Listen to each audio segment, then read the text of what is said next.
Characteristics of square root function f of x equals to square root x. So let us first draw a sketch of square root x and then try to understand its characteristics. So let's consider the function f of x equals to square root of x. As you know, x in this case should always be positive. It is a non-negative real number. So x is greater than or equal to 0. Now let's have few values. We'll call them the key values for square root x function.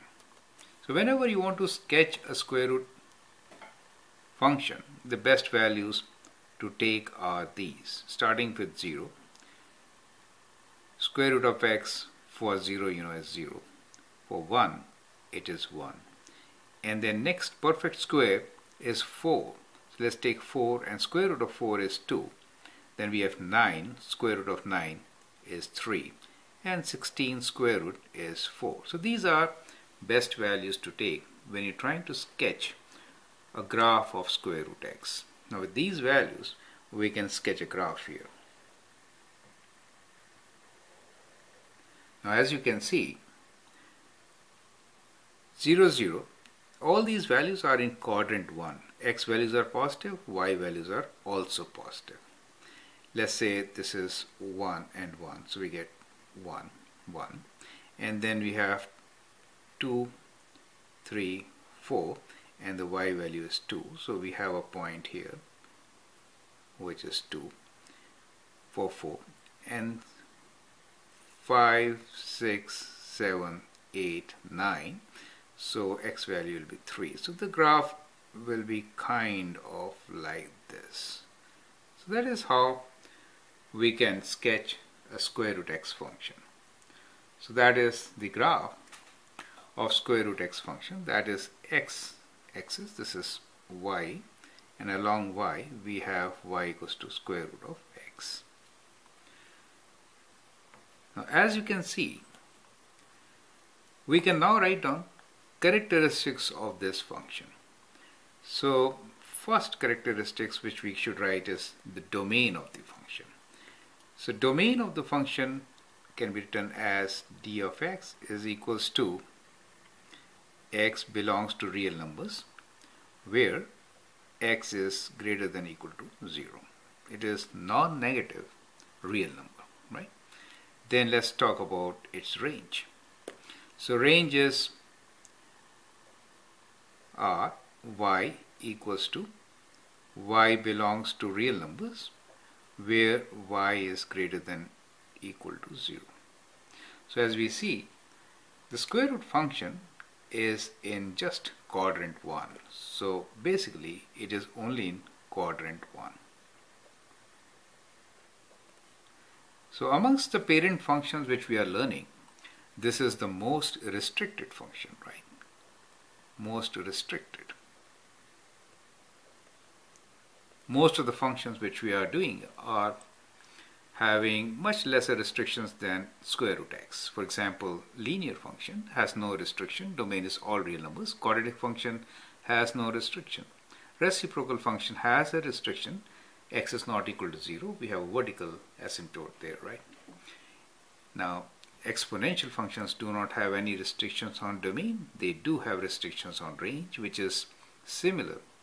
It is y greater than equal to 0, greater than 0 for exponential functions, right?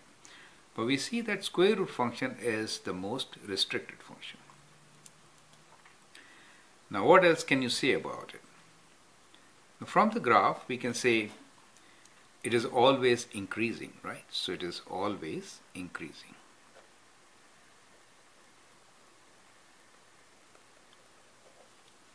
Okay.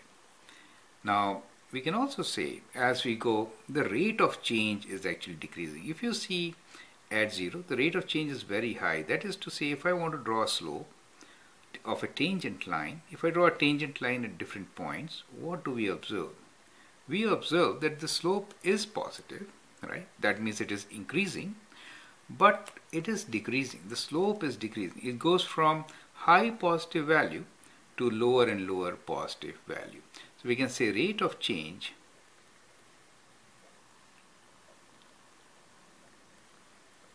is decreasing. So that is also a very important characteristics which we'll make use of later. What else? We can say that it opens towards the right side, right? So you can say opens towards right. See, if you see a parabola opens upwards. Do you see? That is how we're trying to say a different kind of a character. Opens towards the right side. What else can you say about it? Now, let's talk about end behavior. So, end behavior is a very important characteristics of most of the functions. Now here, what is end behavior? As x is approaching positive infinity, what happens to y value? Y also approaches positive infinity. So that is the end behavior. So it's going towards infinity, always increasing. So that is the end behavior of this function, right? Now, what else can you write about the characteristics? Think about it. We can say it has an absolute minimum. It has an absolute minimum, and that is at origin, right, which is 0, 0, right? So it has a minimum value of 0 also, right? That is what it has. Now can you give me some more? Okay, let's explore. That's the whole idea. Let's try to understand this function. Well, how about its x and y intercepts? Well, x-intercepts, okay. So what is x-intercept? And what is y-intercept? As you can see, both are at one point, and that point is also origin. Do you see?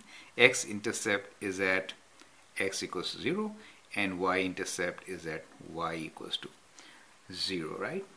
So that is also a very important characteristics of this function. So all these characteristics make this function very typical. Now, so when we are dealing with square root function, remember that it is the most restricted function where domain is greater than equal to 0, range is also greater than equal to 0.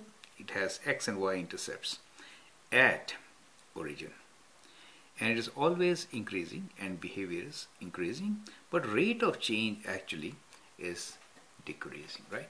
So these are a few characteristics which we should keep in mind while working with square root function, right? I hope you appreciate all these characteristics of square root function. So go through them once again, try to understand, and we'll explore more about square root function in coming videos. Thank you and all the best.